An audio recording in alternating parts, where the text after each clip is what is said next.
A lo largo de este libro, tengo la intención de utilizar la palabra ideología de una forma positiva y constructiva, es decir, como un conjunto de ideas y de discursos a priori admisibles y que tienen la finalidad de describir el modo en que debería estructurarse una sociedad, tanto en su dimensión social como en sus dimensiones económica y política. Una ideología es un intento más o menos coherente de ofrecer respuestas a un conjunto de preguntas extremadamente diversas acerca de la organización deseada o ideal de la sociedad. Teniendo en cuenta la complejidad de estos asuntos, no es de extrañar que no existe una ideología capaz de concitar una adhesión unánime. El conflicto y el desacuerdo ideológico son inherentes a la ideología en cuanto tal.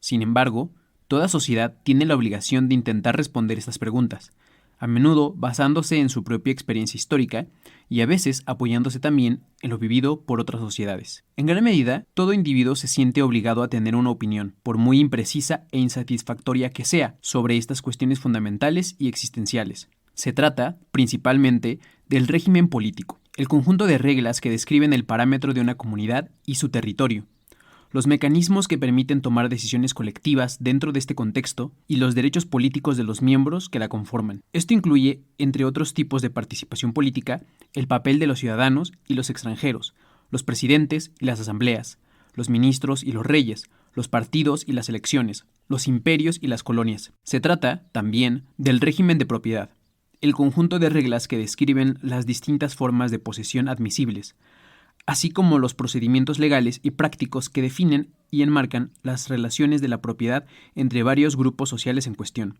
Esto incluye el papel de la propiedad privada y pública, pero también de la propiedad inmobiliaria y financiera, la propiedad sobre el suelo y el subsuelo, del esclavismo y la servidumbre, de la propiedad intelectual e inmaterial, así como la regulación de relaciones entre propietarios y arrendatarios, nobles y campesinos, amos y esclavos, accionistas y asalariados, etc. Toda sociedad, todo régimen desigualitario, se caracteriza por un conjunto de respuestas más o menos coherentes y duraderas a las cuestiones del régimen político y del régimen de propiedad. Esto da origen a dos categorías de respuestas y de discursos que, a menudo, están estrechamente vinculadas entre sí.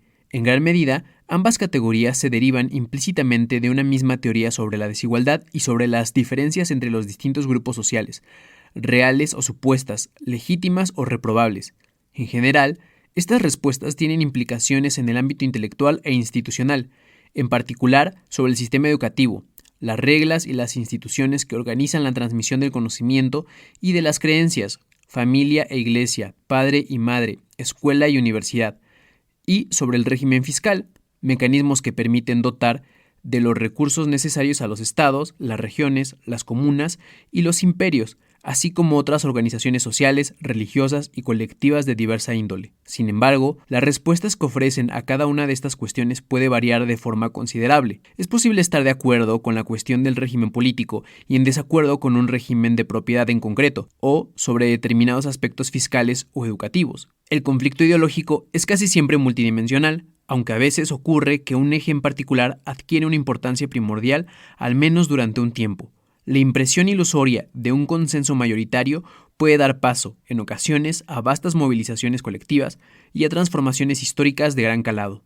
Esto que acabo de leer son las primeras líneas del libro Capital e Ideología, del economista francés Thomas Piketty, y que este libro es la continuidad de El Capital en el siglo XXI.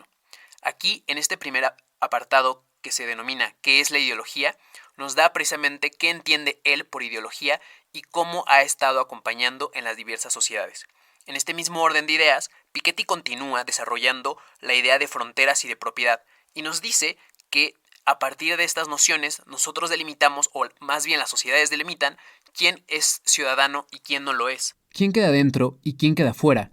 ¿Quiénes son, en todo caso, ciudadanos de primera y ciudadanos de segunda? Piketty además considera que es el régimen de propiedad, así como el sistema educativo y el sistema fiscal, el que va a estar determinando la estructura de las desigualdades sociales, siendo tales inequidades un problema de fronteras, de nacionalidades y de derechos sociales. Pensemos en problemas actuales como la migración, los refugiados o los distintos grupos étnicos religiosos o asimismo los propios nacionalistas. Precisamente Piketty considera que estos problemas derivados de la cuestión de la propiedad de la educación y el elemento fiscal está en la base de estos problemas y de estos conflictos ideológicos. Estos conflictos que podemos ver de quién pertenece, quién no pertenece, si debe ser parte o no de un país. Todos esos conflictos Piketty considera que tienen una base material muy concreta: propiedad, educación y sistema fiscal. De ahí que la tesis principal de Piketty sea que la desigualdad no es económica ni tecnológica, sino que es ideológica y política. Citando al autor: el mercado y la competencia, las utilidades y los salarios, el capital y la deuda, los trabajadores calificados y los no calificados, los nacionales y los extranjeros, los paraísos fiscales y la competitividad no existen como tales. Son construcciones históricas que dependen completamente del sistema legal, fiscal, educativo y político que decidimos establecer. El francés, a lo largo del texto, sigue desarrollando su tesis valiéndose de ejemplos concretos muy específicos, y si bien es cierto que Piketty lo podríamos ubicar como un pensador propiamente de izquierda, a lo largo del libro no solamente critica a lo que él denomina regímenes hipercapitalistas, sino que también hace una crítica muy exhaustiva de lo que él considera los fracasos o los desastres soviéticos, y considera que la historia es la cura para el conservadurismo, es decir, quedarnos con el actual régimen tal y como está, pero también es una cura para el mesianismo, esta idea de querer cambiar el mundo con un panfleto.